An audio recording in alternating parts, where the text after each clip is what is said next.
Muy buenas noches, le damos la bienvenida a todos nuestros oyentes que hasta ahora están conectados al programa que está pasando del Instituto de Paz de la Universidad Distrital Francisco José de Caldas y que se transmite por la U90.4 FM Estéreo. Mi nombre es Sonia Díaz Granados y junto con la investigadora del IPASUT, Sara Guzmán, los saludamos cordialmente en este espacio que se emite los miércoles de 8 a 9 de la noche.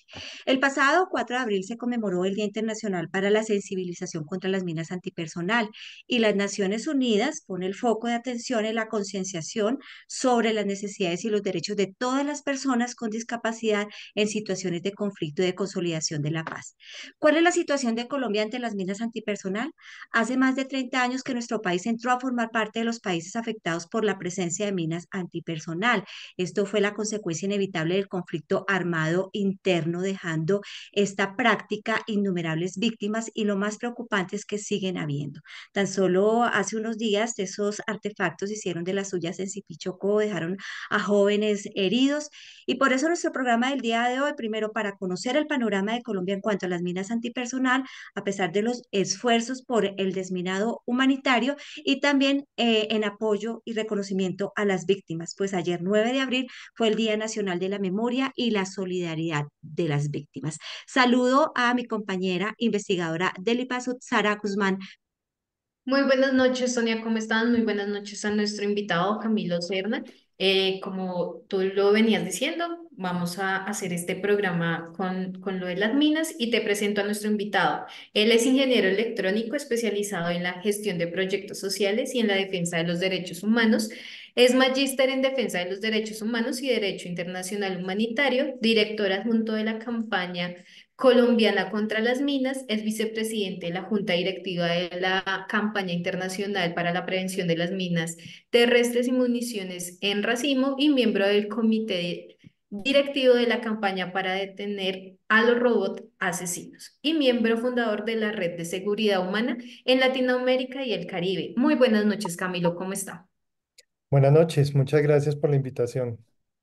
Bueno, Camilo, ya entrando en materia de nuestro tema de minas y de la campaña que usted lidera, ¿en qué consiste esta campaña? La campaña colombiana contra las minas. Cuéntenos un poco en qué consiste y por qué nace esta campaña.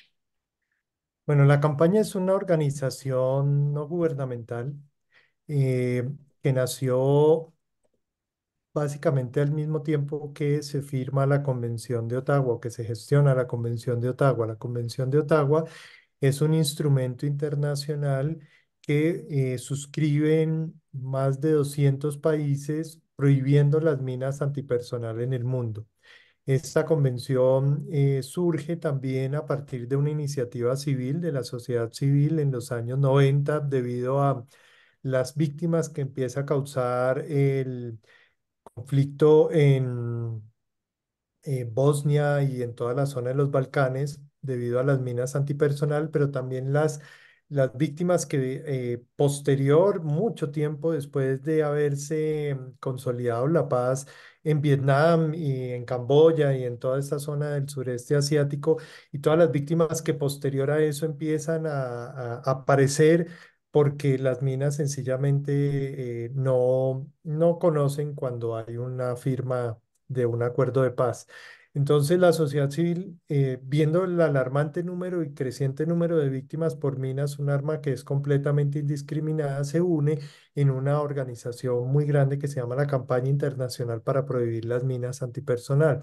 Esta campaña impulsa que los países firmen y construyan el Tratado de Prohibición de Minas, tratado que firma Colombia también y que se vuelve ley en el año 2001 aquí en el país. Y a partir del año 2000, la organización ya en Colombia se convierte en una fundación, pues en una asociación legalmente constituida y a partir de ahí nosotros iniciamos un proceso primero de impulsar a que el Estado colombiano ratificara la Convención de Ottawa y luego a dilucidar qué pasaba, cuál era el problema de las minas en el país. Eso se fue complementando con un proceso de empezar a encontrar a los sobrevivientes y a las víctimas de minas, luego en un proceso donde empezamos a educar a la población que estaba en riesgo para hoy día también hacer desminado humanitario y en general trabajar además por la prohibición de otro tipo de armas que tienen características similares a las minas antipersonal. Muchísimas gracias, Camilo. También le damos la bienvenida a nuestra invitada Mileini Ramírez Guevara, representante a Sovivir Norte de Santander y sobreviviente de una mina antipersonal. Hola, Mileni, muy buenas tardes, ¿cómo déjame está? acá estoy. Muy bien, gracias a Dios. Ah, bueno, Mileni.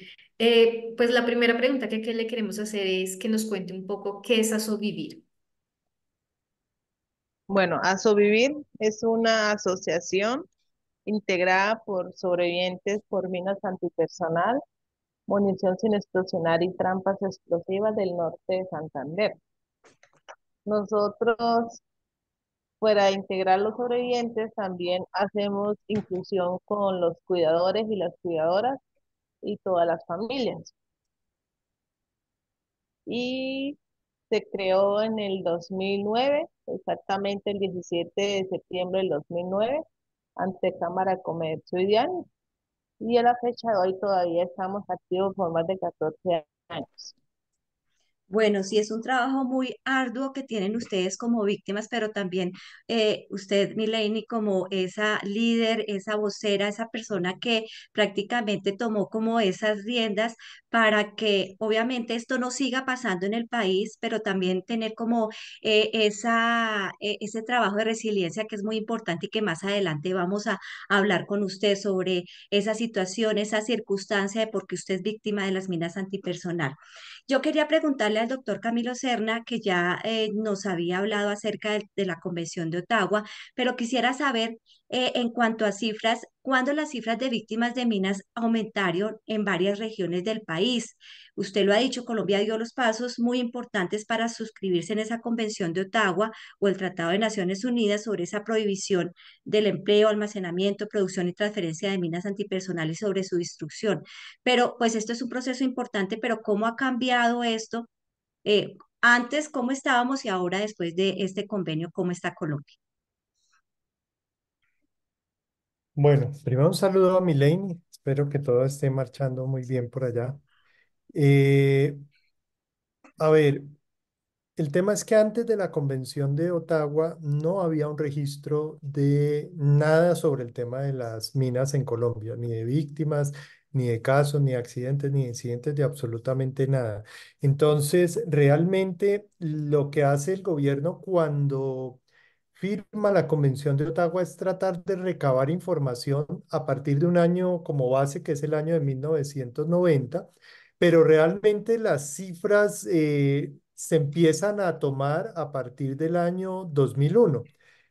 Todo del 2001 hacia atrás, 2001 es la fecha en que la convención empieza a funcionar y que el gobierno eh, eh, funda, digámoslo así, una oficina para trabajar el tema de las minas, básicamente porque eso le pide la convención y cuando se vuelve ley de la República y además parte de la Constitución, entonces la convención ya se vuelve obligatoria para Colombia. Entonces, a partir del 2001 empieza a registrar cifras más certeras y porque antes era a través de reportes de prensa, de lo que recogía en un lado y en el otro. Desafortunadamente, pues en esos años que coinciden con una escalada de la guerra y del conflicto, pues las cifras de minas son más o menos equiparables a eso. Nosotros llegamos a tener cifras de anuales como en el 2005 de 1.176 víctimas, inclusive en el 2006 de 1.224 fueron los dos años con mayores víctimas de minas en el país donde, por ejemplo, en el 2005, 421 personas eran civiles, 755 militares. En el 2006, 434 eran civiles y 790 militares. Estas cifras, aunque no en esa cantidad, pero se mantuvieron sobre o sea, el año en que menor hubo de ahí en adelante fue el año 2013 con 427 víctimas y del 2014 con casi 300. Luego viene el proceso de paz.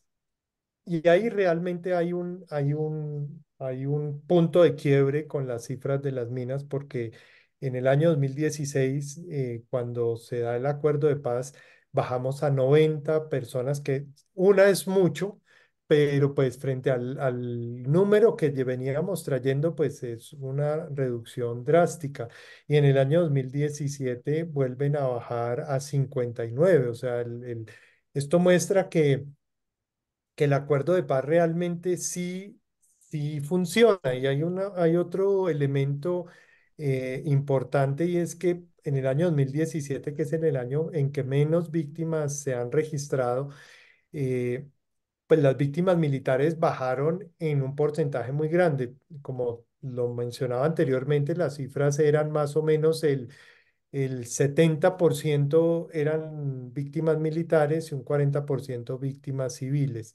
Aquí en el año 2017, de esas 59 desafortunadas víctimas, 17 fueron militares, 42 civiles. Eso quiere decir que muchas de esas víctimas civiles corresponden a minas que quedaron del conflicto, que ya se había superado, pero como lo hablaba al principio, pues las minas no distinguen cuándo se termina un conflicto. Desafortunadamente, en el año 2018, cuando empiezan a surgir las disidencias y empieza otra vez el conflicto a tomar otros rumbos, las cifras aumentan y tenemos pues cifras que rondan un promedio de 150 víctimas anuales. En el año pasado, en el año 2022 tuvimos 139, en el año 2023 98, y llevamos 24 víctimas en el año 2024, que es una cifra impresionante porque pues apenas llevamos 3 meses contados del año 2024. Si sigue esa tendencia, seguramente vamos a pasar el año 2023 otra vez por encima de las 100 personas víctimas. Con un agravante adicional, es que se revirtió ahora sí completamente el porcentaje de víctimas. La mayoría de víctimas hoy día son civiles, la minoría son militares. ¿Por qué esta situación? Básicamente porque la dinámica del conflicto cambió. Hoy día hay más combates entre los grupos armados, entre ellos, que entre grupos armados y militares. Las minas entonces están siendo dejadas en zonas donde normalmente transitan civiles más que militares, porque antiguamente también se colocaban las minas en puntos estratégicos para que los militares cayeran. Hoy día ya no existe esa tendencia. Y esto, la problemática que tiene es que pues vamos a ver un futuro con aún un mayor número de víctimas civiles cayendo en minas antipersonal. Que eso es lo más preocupante, lo que pasó en estos días en Zipichocó, donde los jóvenes estaban en una cancha de fútbol y allí fue donde encontraron estas minas. Igualmente se dice que hasta en las copas de los árboles, y eso pues va obviamente dirigido más hacia la sociedad civil. Algo que me llama mucho la atención es por qué se pidió prórroga en cuanto al tema de esa suscripción a la Convención de Ottawa, porque pues hubo un término, pero si no estoy mal fue en el 2011, creo que se pidió la prórroga. ¿Por qué? Porque no se logró el desminado total en el país.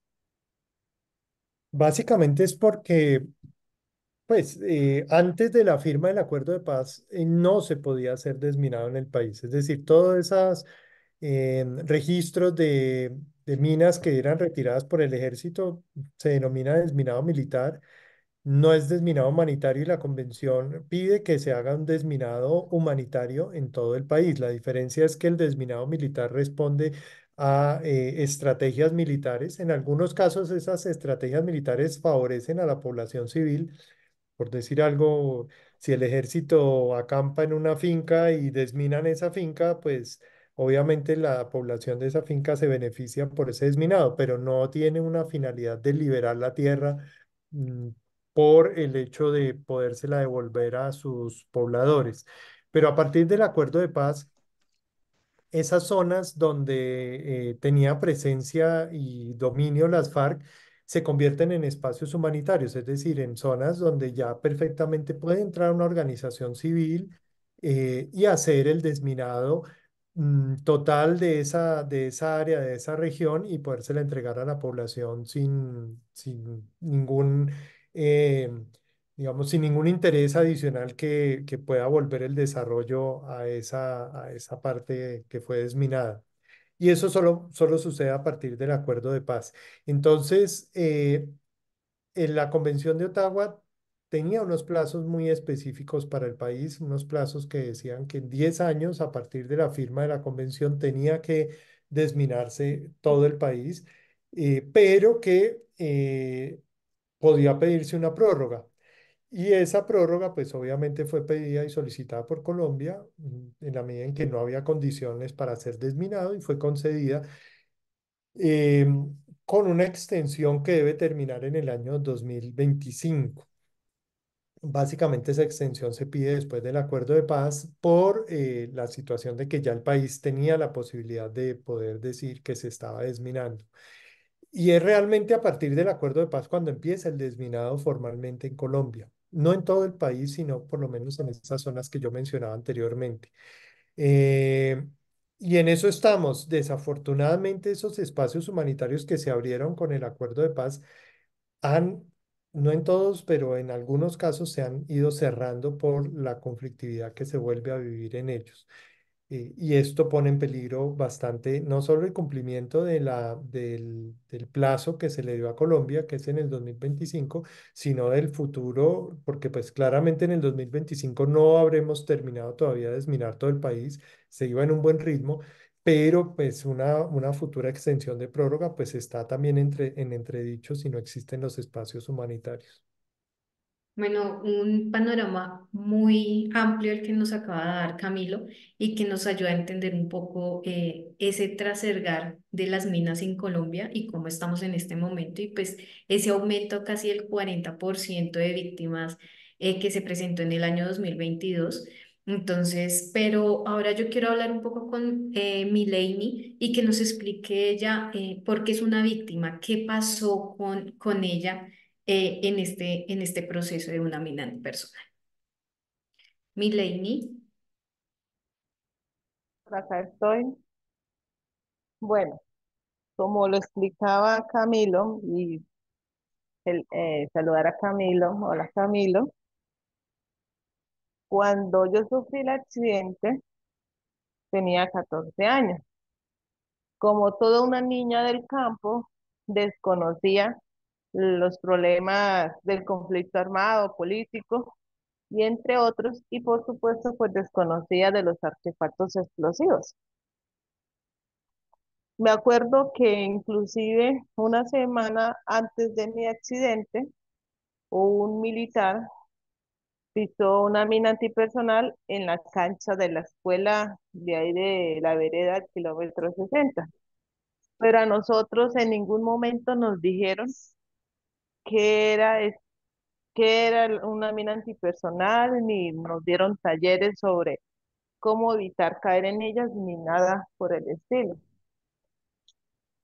El 9 de mayo del 2005, que tenía los 14 años, vivía en el kilómetro 60, que es una vereda del corregimiento de La Gabarra, municipio de Tibú, norte de Santander. Iba por la carretera, iba para el corregimiento La Gabarra al pueblo a averiguar una tarea de sociales. Y yendo a mitad de camino por toda la carretera, me dieron ganas de orinar y iba a orinar en la carretera, pero como venía un carro, me metí hacia el monte. Pasé unos alambres de púa con mucho cuidado porque pues llevaba unos huevos criollos que mi mamá me mandó a ofrecer para poder llevar algo de recursos a la casa. Y oriné cuando me fui a subir la pantaloneta, se me resbaló mi pie derecho en un hueco de hojas frescas que estaba tapado con las hojas frescas. En ese momento explotó y pues me alzó la onda, me alzó y caí en el hueco y estaba toda aturdida, pero quedé consciente Cuando me empiezo a mirar mi cuerpo, mi brazo derecho estaba abierto, el tórax debajo del seno izquierdo estaba abierto y mi pierna derecha me faltaba medio pie, me había quedado con el talón.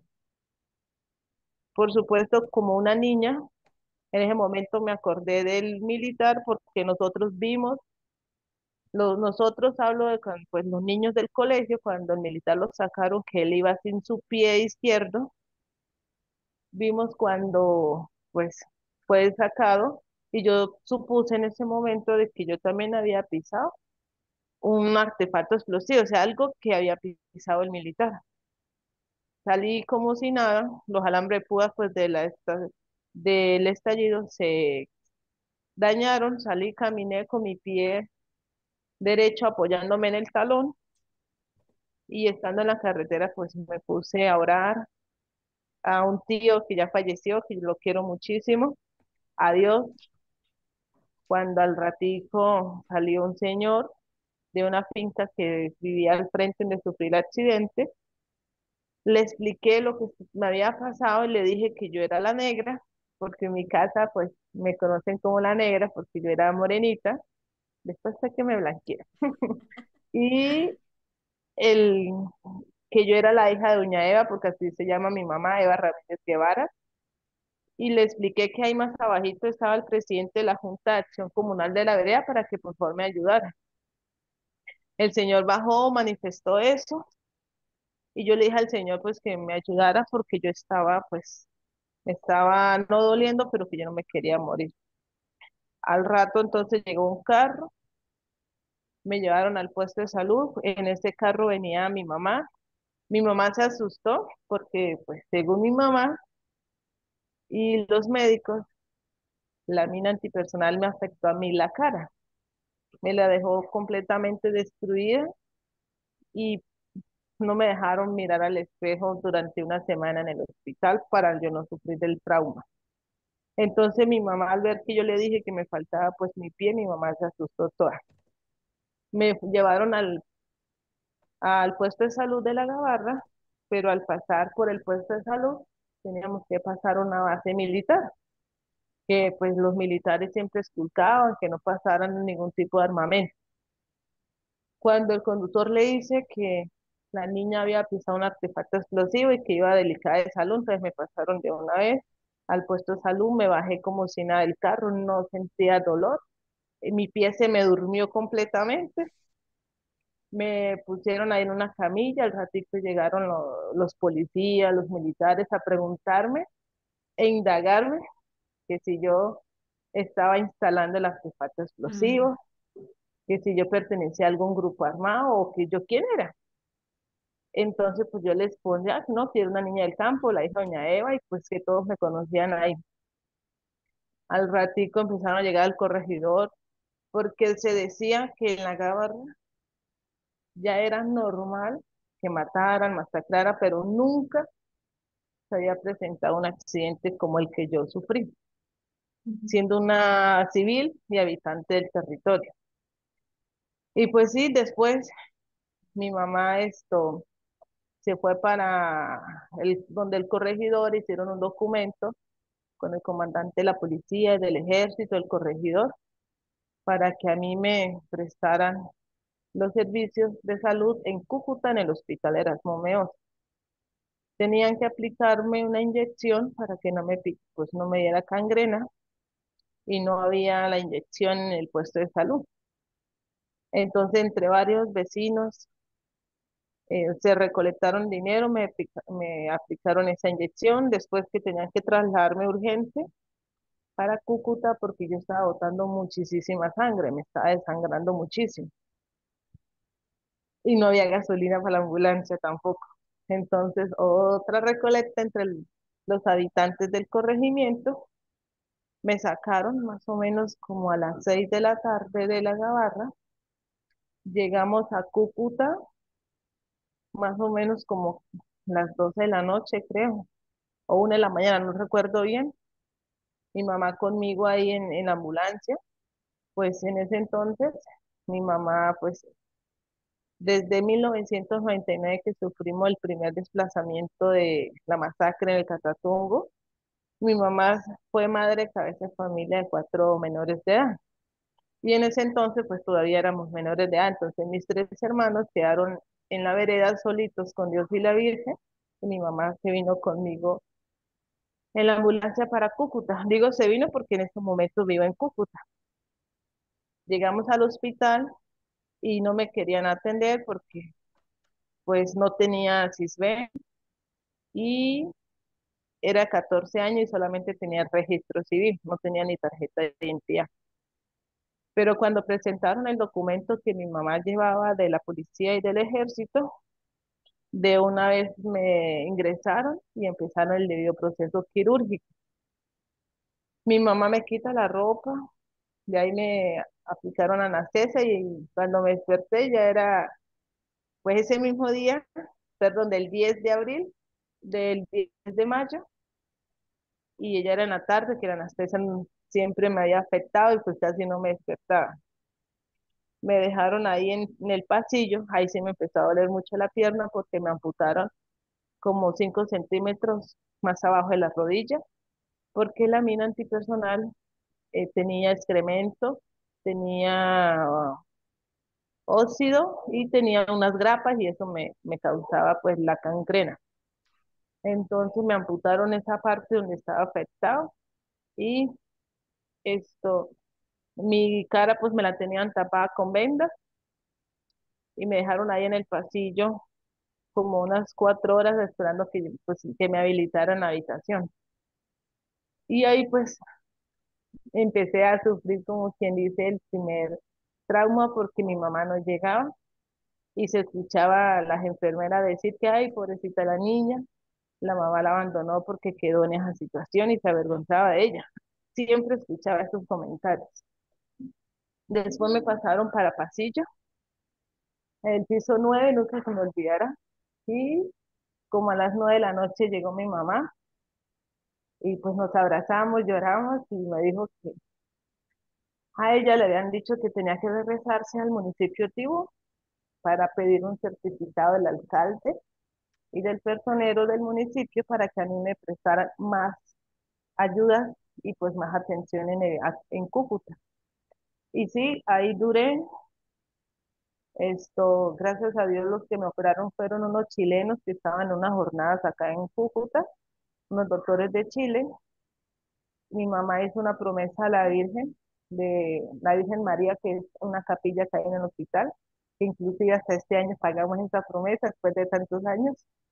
Y gracias a Dios, pues como pueden ver, no, mi cara mejoró bastantísimo y pues con el tema de la pierna sufrí mucho, inclusive en la semana no comía carne porque inocente creía que la pierna que me habían quitado me estaban dando la carne en la que me llevaban y pues se no comía. Mm.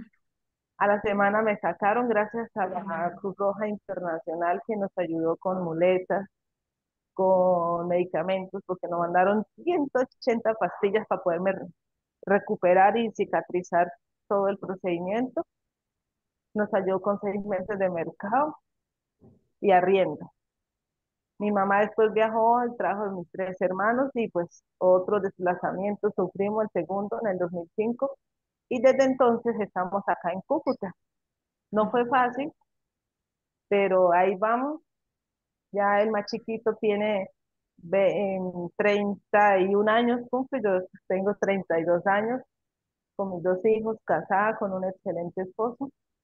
Y fue duro, difícil, sufrí mucho de bullying en el colegio, en la escuela, porque me tocó volver a retomar 3 veces, hice el quinto de primaria, no porque haya perdido el año, sino que la primera vez fue el desplazamiento que nos desplazamos porque quisimos devolvernos a la Gabarra en el 2004.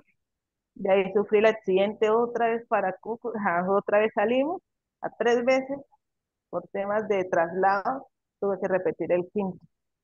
Validé el bachillerato, de ahí pues el doctor Hernando Mora, en ese entonces gerente del centro de rehabilitación, me ayudó muchísimo con la campaña colombiana contra minas, Mercy Corps, en ese entonces Handicap International, que ahorita es HI. Ellos, como yo siempre he dicho, Álvaro Jiménez mi papá y Luz Estela es mi mamá, quienes me agarraron en temas positivos, me fortalecieron muchísimo, ah, y lograron que hoy en día, pues Milei sea esa mujer resiliente. Inclusive hasta el año pasado entendí el porqué del accidente, porque no muchas personas ven como si fuese una desgracia, una tragedia. Mm. Yo lo veo como una bendición, no el de perder mi pierna ni sufrir los traumas, sino de demostrarle a aquellas personas que la vida no se acaba ahí, que a pesar del dolor, de la pérdida de mi pierna, de lo sufrido, he sido esa mujer valiente, resiliente y ejemplo a seguir tanto de hombres como mujeres y menores de edad que han sufrido esos flagelos. Entonces entendí que yo nací para servir, para incidir, participar, gestionar por una comunidad, porque si Mileni no hubiese sufrido ese accidente, probablemente hubiese sufrido un menor de edad hasta más pequeño que yo, o hubiesen caído más personas, porque cuando hicieron la validación del lugar donde yo sufrí el accidente, habían 30 minas más instaladas en ese sector.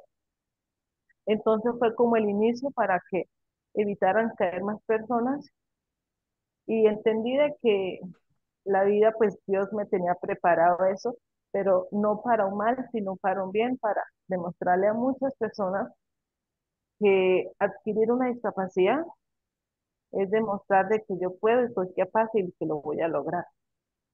Por eso, si Mirene no hubiese sufrido pues ese accidente, ¿quién entonces estuviera representando la asociación? Porque varias veces, inclusive le he dicho a Álvaro y a Luz Estela que ya me siento cansada porque es que soy mamá, soy hija, soy esposa y tengo tantas cosas, también trabajo, que gracias a Dios pues, estudié trabajo social, ya tengo 2 posgrados y yo ya me siento que no aguanto con tanta carga. Entonces le he dicho a mis compañeros de la asociación, los más de 150 que hay, yo ya quiero darle el cargo a alguien. Me dicen que no, mi lady, sino usted, porque nosotros sin usted no podemos, usted es nuestra hija, nuestra madre, nuestra hermana, inclusive tenemos una buena armonía con las cuidadoras, porque siempre le digo a ellas, a su vivir es una familia. Yo, pues, en forma de ambiente molesto, recocho con los compañeros, pero con mucho respeto, les digo a ellos, no se sientan celosas ni vayan a celar con sus esposos, les digo yo así a ellos. Entonces, pero hay momentos en que con tanta carga siento que no voy a poder más, pero ellos me dicen, Milene, si usted se acaba, si usted se retira, yo le digo, ustedes me amenazan. Si ustedes se retiran de a subir, se acaba. Se muere todo el proceso que usted con tanta lucha ha logrado, con tantas instituciones que nos rodean. Entonces, pues gracias a Dios, el año pasado pudimos comprar una casa a nombre de Sovivir con los recursos propios de los contratos que hemos firmado con la UACP y el DAPRE. Con mucho sacrificio la compramos y ahí vamos, gracias a Dios, a las organizaciones que nos rodean y apoyan a Sobrevivir Norte Santander, a sobrevivientes, a las cuidadoras. No ha sido fácil, pero tampoco ha sido difícil. Lo que ha sido difícil, buscamos soluciones con diferentes organizaciones, como lo es la campaña. Yo siempre lo he dicho, la campaña ha sido la primordial, como CICR, que nos han apoyado muchísimo en Norte de Santander con los sobrevivientes, en el tema de asistencia vital. Y pues aquí estamos, ya como pueden observar, puedo Sí. hablar de mi historia con mucha resiliencia, con mucha Ujú. aceptación, sin dolor Sí. alguno, y motivar a otras personas. A mí lo que me duele es cuando un menor de edad sufre, como en mi caso, mi niño José David, que a los 14 años, haciendo quinto de primaria, o sea, me remorvió todo eso cuando yo viví el proceso, y pues lo tomé, para mí es mi hermano menor, ya se graduó de bachillerato, gracias a la Cruz Roja, y pues yo me tomo los casos muy personal. Cuando no digo campaña, por favor, ayúdeme, como una vez en el caso en Bogotá, Luz Estela a medianoche yo molestándola, por favor. Entonces son Ya no nos volvemos como el tema de institucionalidad, sino de familia. Ay, que luz, colabóreme, por favor, gestionan, busca y siempre están ahí prestos a apoyarnos. Lo triste y lo doloroso es que muchas veces estas organizaciones no gubernamentales suplen una necesidad que debe cumplirles el gobierno. Mm. Pero gracias a Dios están ellos, porque si no estuvieran ellos, que fueran de nosotros los sobrevivientes y las organizaciones. Es muy cierto, Mileni.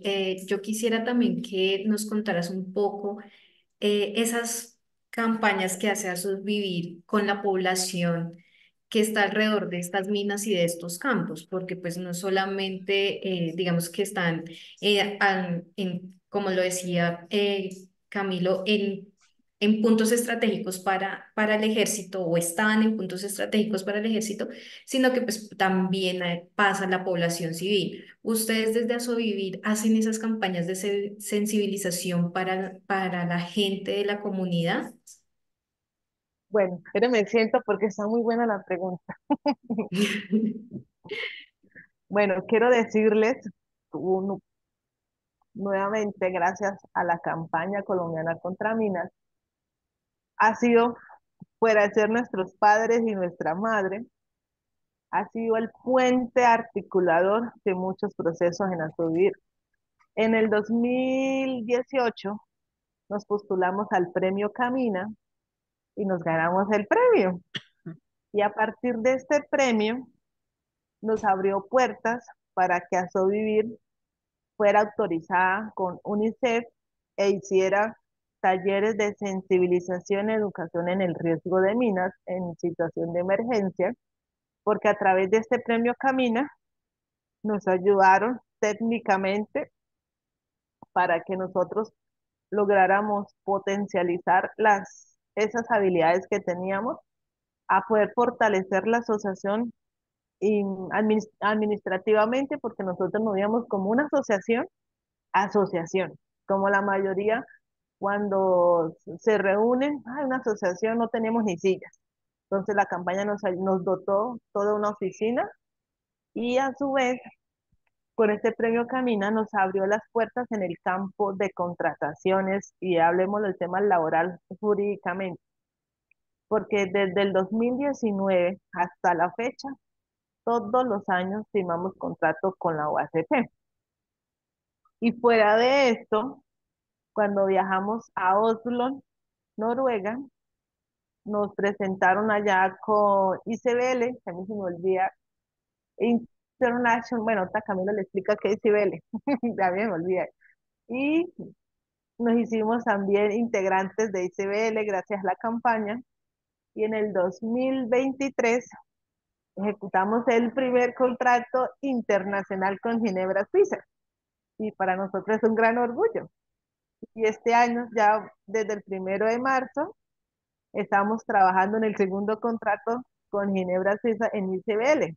Entonces, como pueden ustedes escuchar, campaña no solamente apoya a los sobrevivientes, sino a una organización para que esa organización vuele en temas de contratación. Y aún así nos siguen acompañando en el proceso. Eso es lo que a nosotros nos encanta de campaña, que en vez de, como dicen por ahí, o sea, en vez de aislarnos en el tema del campo laboral, nos unen y nos apoyan con ellos para que vayamos a la par. Y eso es algo que quiero mencionarlo gracias a la campaña colombiana contra minas, que nos han apoyado en todos los aspectos jurídicos, técnicos, administrativos y el de asistencia vital, tanto individual y colectivo en proyectos productivos en articulación con otras organizaciones. Y pues Mm. eso ha sido un gran apoyo. Y yo me siento muy orgullosa porque gracias a campaña El Premio Camino, nosotros de ahí para acá hemos aprendido muchísimo y ahí vamos poco a poco. O sea, ellos, yo siempre lo he dicho, la campaña nos pusieron las alas a nosotros y nosotros salimos a volar. Ujú. Y ahí vamos entonces el proceso. Eso es lo importante, que aprovechen ese apoyo, ¿no? Que se les da por parte de estas entidades como la campaña contra las minas antipersonal. Quería hablar, Camilo, acerca o que nos dijera cómo está Colombia en cuanto a esa educación en el riesgo de minas, en cuanto también a la atención y rehabilitación a las víctimas, porque lo decía Mileni, si no existieran ese tipo de entidades como la que usted preside, eh, ¿cómo harían algunas asociaciones? ¿Cómo harían algunas víctimas? Porque de pronto el gobierno no da abasto o no tiene los suficientes programas o proyectos para ofrecer, o esto lo deja en un segundo plano. Entonces, me gustaría cómo está Colombia en cuanto a esa educación y cuál es la labor que presta la campaña frente a esto.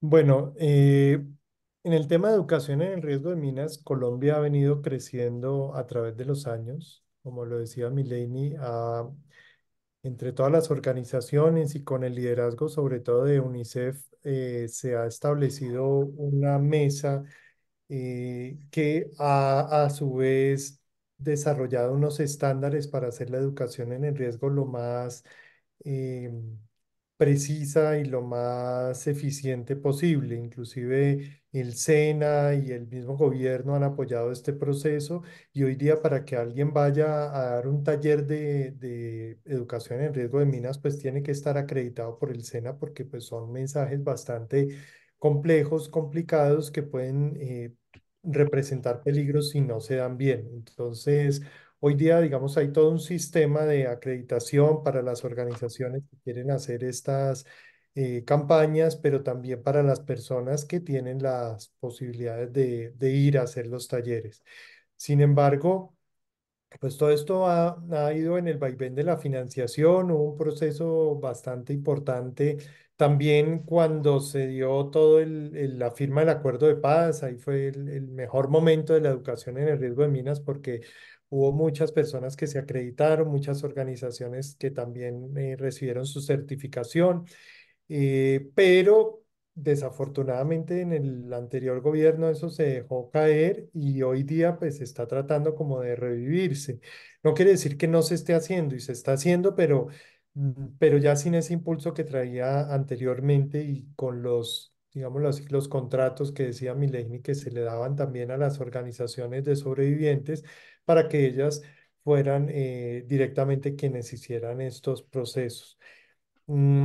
Y en el tema de la asistencia a las víctimas, pues siempre también al principio dependían completamente de la buena voluntad de organizaciones y de centros de rehabilitación que las atendieran y que las apoyaran, del CICR, pero después de la ley de víctimas en el año 2011, eh, las víctimas subieron como de estatus en el sentido que ya fueron acogidas dentro del sistema de salud y eso implicaba ya que las EPS asumieran cualquier proceso de rehabilitación que tuviera o tenga un sobreviviente. Digamos que eso se maneja hasta el día de hoy.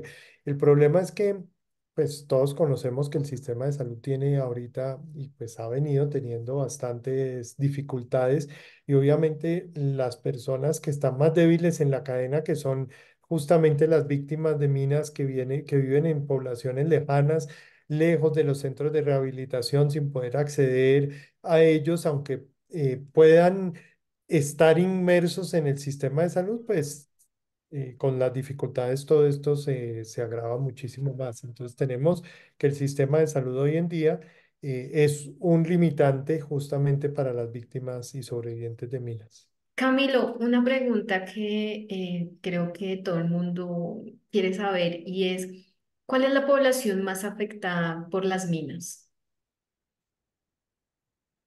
Pues en últimas, la población más afectada es la población civil por varios factores. El primero es porque ellos no escogieron estar en la guerra. Lo segundo, porque la mayoría son campesinos, gente muy humilde que no tiene ninguna posibilidad de subsistir, además de su pedazo de tierra que ya no vuelven a cultivar porque pues no tienen la posibilidad de volver a entrar después de un accidente por su prótesis y porque las condiciones normalmente son muy difíciles y les toca cambiar su modo de vida. Eh, y tercero, porque en la cadena, pues son los más desfavorecidos, los más olvidados, porque pues a veces llegan las campañas muy fuertes de apoyo a las víctimas y a veces se van y se olvida. La gente empieza a volver costumbre la violencia, a volver costumbre el tema de las minas y ya no ayuda, ya no apoya, ya se les olvida que es una realidad que los va a perseguir toda la vida.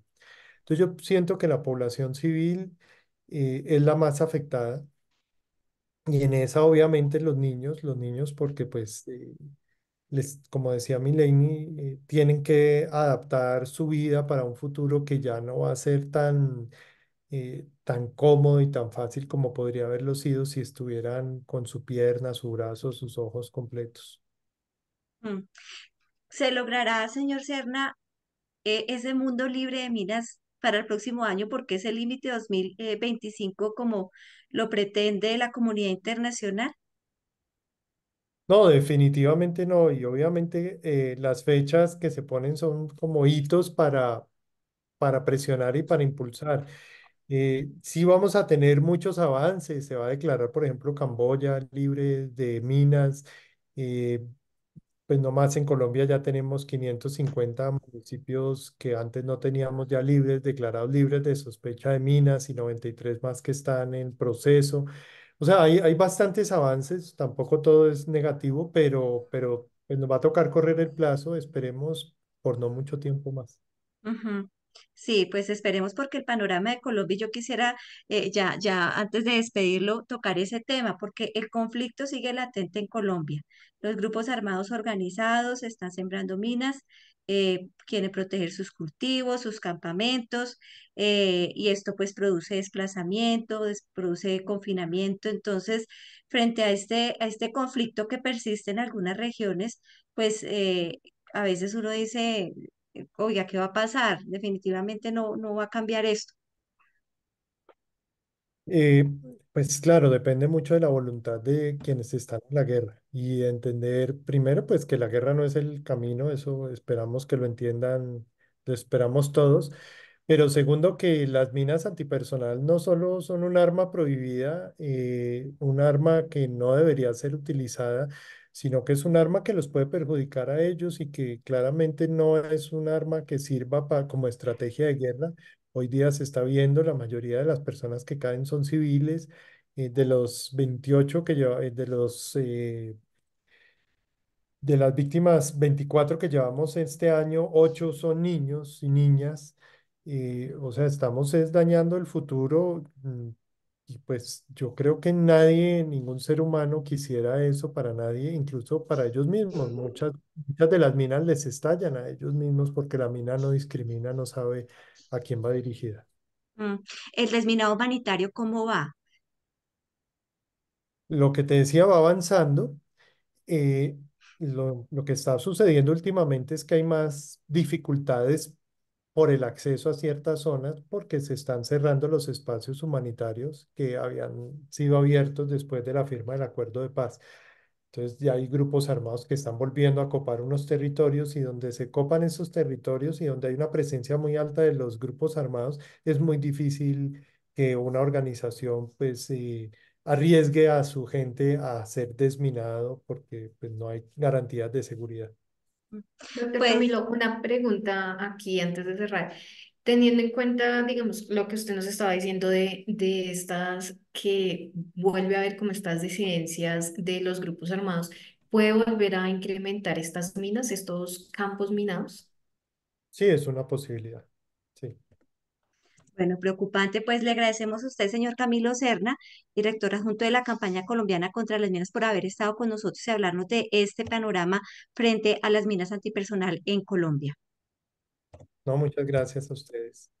Bueno, muy amable y también pues le agradecemos a una víctima, a Mileni Ramírez Guevara, representante de Sovivir Norte de Santander, sobreviviente de una mina antipersonal, y pues agradecerle también por ese trabajo tan arduo que hace ella, Sara. Pues ahí está este tema tan importante.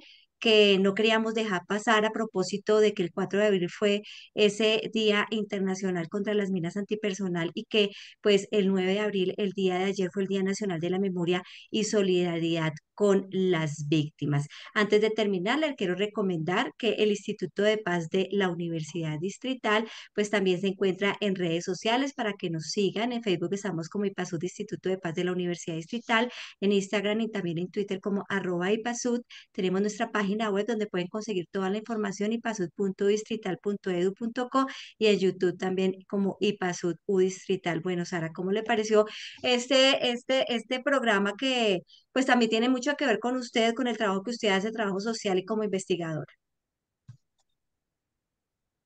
Sí, Sonia, es muy importante teniendo en cuenta que no solamente Colombia es un país que ha utilizado las minas antipersonal, sino hay muchos más países que también las han utilizado.